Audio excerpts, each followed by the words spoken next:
Is this just Supermarket Simulator with a fresh coat of paint? That is the big question hanging over the simulation genre right now. We've seen a massive explosion of retail sims lately. Everyone wants you to run a grocery store, a card shop, or a gas station. The formula is becoming standardized: buy, box, shelf item, scan barcode, profit. But Clothing Store Simulator makes a bolder promise. It asks a different question: can you run a high-end fashion empire without knowing a single thing about fashion? Can you take a generic storefront and turn it into a boutique that actually feels creative? Welcome back to JaeTeeGames. If you're new here, my goal is simple. I play The Sims so you don't have to. I'm always hunting for that ultimate cozy experience, that specific game that lets you turn off your brain after a long day of work, put on a podcast, and just organize things until the stress melts away. Today we're taking a look at Clothing Store Simulator, developed by Kiki Games. It recently hit its 1.0 full release. In the indie sim world, hitting 1.0 is a big milestone. It usually implies a finished, polished product ready for the masses. But as we know in the world of Steam, 1.0 can sometimes be, let's say, a flexible term. Just for full transparency before we start, the developers were kind enough to send over a key for me to check this out. However, no money changed hands, and they have absolutely no input on this script. What you're about to hear are my 100% honest, unfiltered thoughts, the good, the bad, and the buggy. If you enjoy deep dives into simulation and management games, and if you like knowing exactly how the mechanics work before you spend your money, do me a huge favour and hit that subscribe button. We're building a community of chill gamers here, and I'd love to have you along for the ride. At its core, Clothing Store Simulator is exactly what it says on the tin. You are a retail manager. You start with a small, slightly dingy room, a computer, and a dream.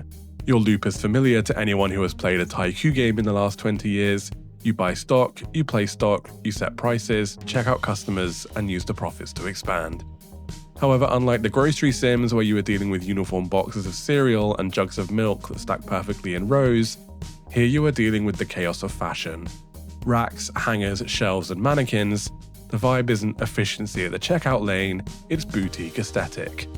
You are tasked with managing inventory that includes everything from basic t-shirts and jeans to high-end evening gowns, handbags, and shoes.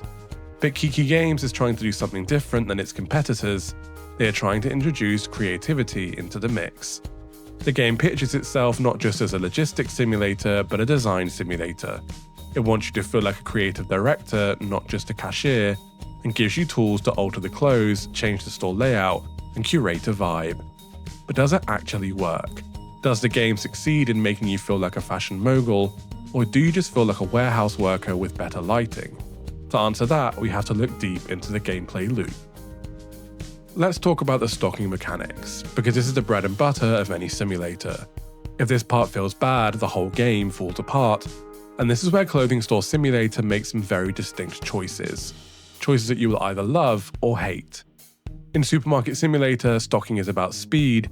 You grab a box, hold the mouse button, and zip zip zip, the shelf is full. It's snappy and kind of arcadey.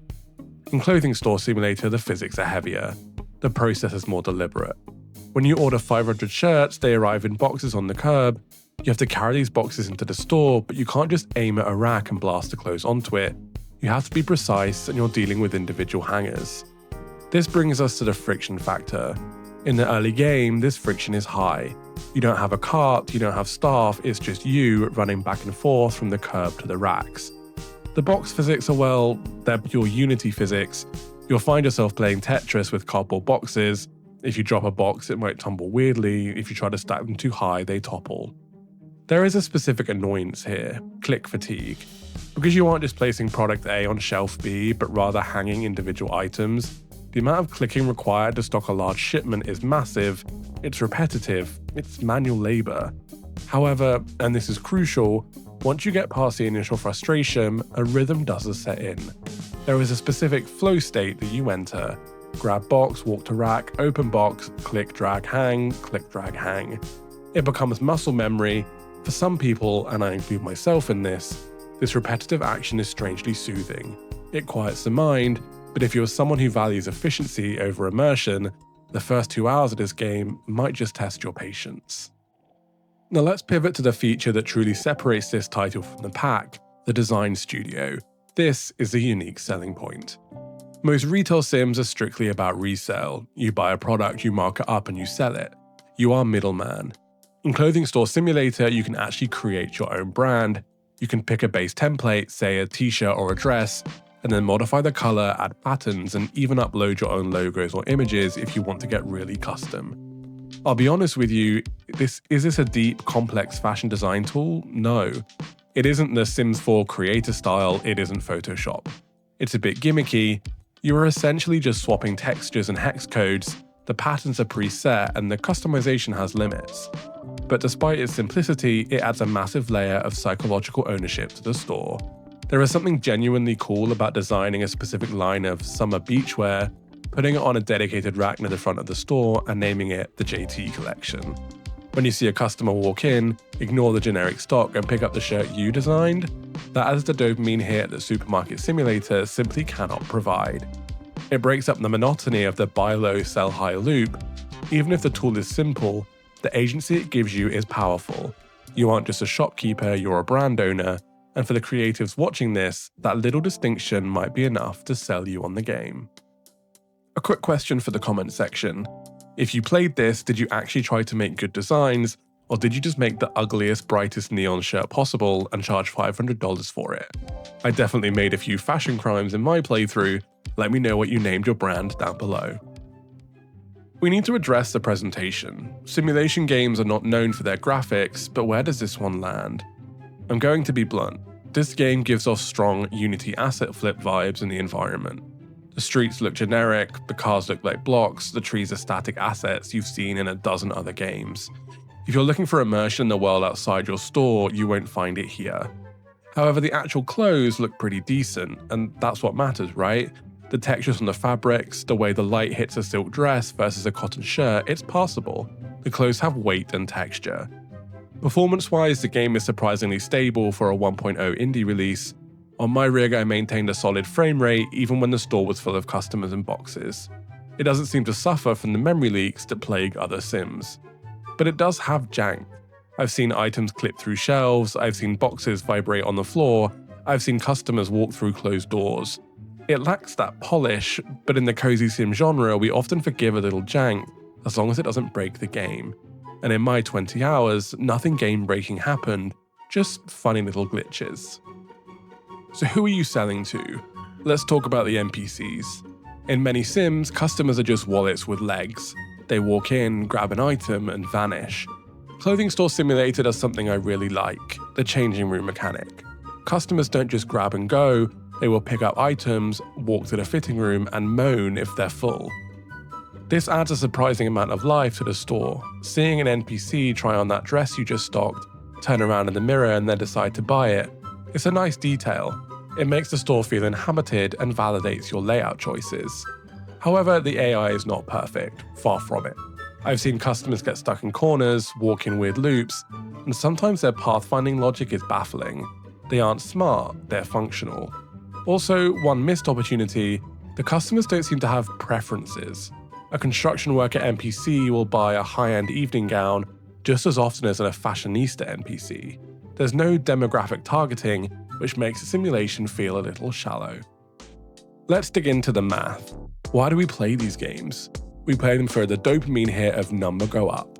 Clothing Store Simulator has a very clear tiered progression system.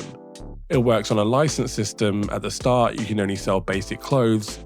As you level up and earn money, you buy licenses for better brands, different types of clothing, and eventually luxury goods. The economy is fairly forgiving, you buy stock, and you can set the margins yourself. Here is a tip for new players. You can usually push the price about 10 to 15% above the recommended market price before customers start complaining. This allows for some element of min-maxing. But the real money sink is the store expansion. You start in a small room, you end in a warehouse. Buying the physical expansions is the main goal. It allows you to place more racks, which allows you to display more stock, which leads to more sales. It's a satisfying loop. But this brings me to the staff. Remember how I said the stocking was tedious? Eventually you can hire help. You get stockers and cashiers. The staff are lifesavers. They are the only reason the late game is playable. They automate the checkout process almost perfectly, however they are a mixed bag when it comes to stocking. Sometimes they prioritize the wrong rack, sometimes they stand still staring at a wall. You still have to manage them, but once you get them up and running, the game shifts from manual labor simulator to management simulator, which is a welcome change of pace. I want to take a moment to place this game in the current landscape, because you have options. Versus Supermarket Simulator, Supermarket Sim is tighter. The mechanics are snappier, the loop is faster. If you want pure efficiency and speed, Supermarket Simulator wins, but Clothing Store wins on aesthetics and creativity. If you prefer color coordination to barcode scanning, this is the better pick. Versus Retail Tycoon 2, Retail Tycoon is a macro manager, you look from the sky. Clothing Store is a micromanager, you are on the ground. If you want to build a massive mall, play Tycoon. If you want to run a boutique, play this. Ultimately, Clothing Store Simulator occupies a middle ground. It's less stressful than a cooking sim, but more involved than an idle clicker. It sits in that Goldilocks zone for people who want to be busy, but not stressed. If you are enjoying this breakdown and it's helping you decide where to spend your money, please consider liking the video. It tells YouTube that people actually care about honest deep dive reviews and not just hype. Okay, back to the review. Since this is version 1.0, we have to judge it as a complete product. But as a fan of the genre, there are things I feel are missing. If the developers are watching, here is my wish list for future updates. First, seasons. How cool would it be if winter coats sold better in December and bikinis sold better in July? Right now, a calendar is irrelevant. Second, theft mechanics. There is currently no risk, no shoplifters, no security guards. It makes the game feel a little bit too safe. A little risk always adds excitement. And finally, better customer logic. As I mentioned, having specific demographics, teens wanting trendy clothes, business people wanting suits, would deepen the strategy immensely. Right now, the game is a wide ocean, but a little shallow. It's fun, but it lacks the strategic depth that keeps you playing for 100 hours. We've covered the good, now we need to summarize the bad, because despite my enjoyment, there are flaws here that might be deal breakers for you. First, the tedium. Until you get into that rhythm, the individual item handling is annoying. There is no way around it. If you hate repetitive clicking, you hate the first 2 hours of this game.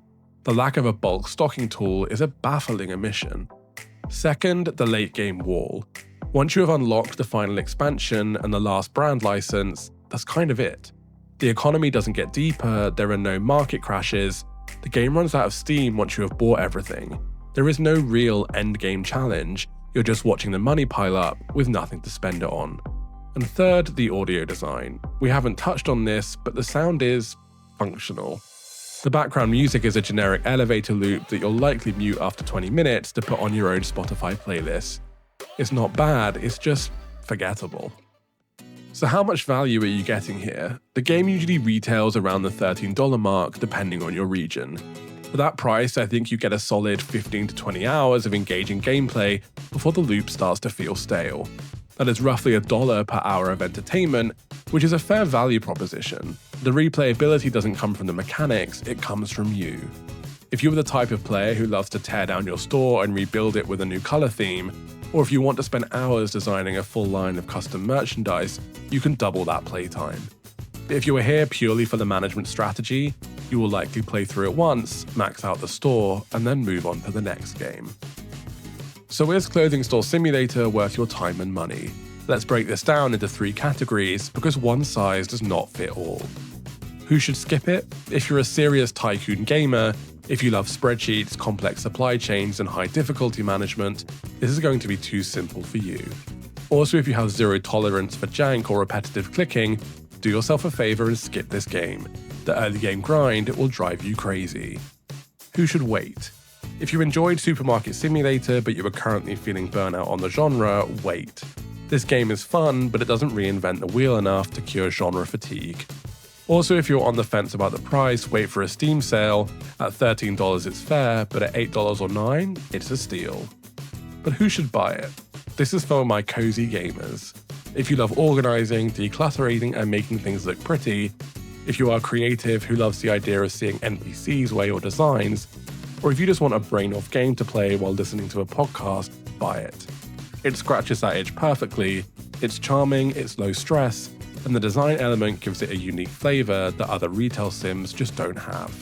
It's not perfect, but it's a lovely way to spend a weekend. And there you have it, my full honest review of Clothing Store Simulator. It's a little buggy, a little grindy, but strangely addictive and satisfying. I want to hear from you. If you picked this up, I want to know one thing. What did you name your store? Did you go for something classy like Parisian Vogue, or did you go for something silly like Shirts and Giggles? Leave it in the comments, I read all of them. And if you want more deep dives into the world of simulation games, make sure you are subscribed to JaeTeeGames. We have a lot more cozy content coming up soon, and check out my review of Comic Book Store Simulator in the linked video now. Thank you so much for watching, stay cozy, and I'll see you in the next one.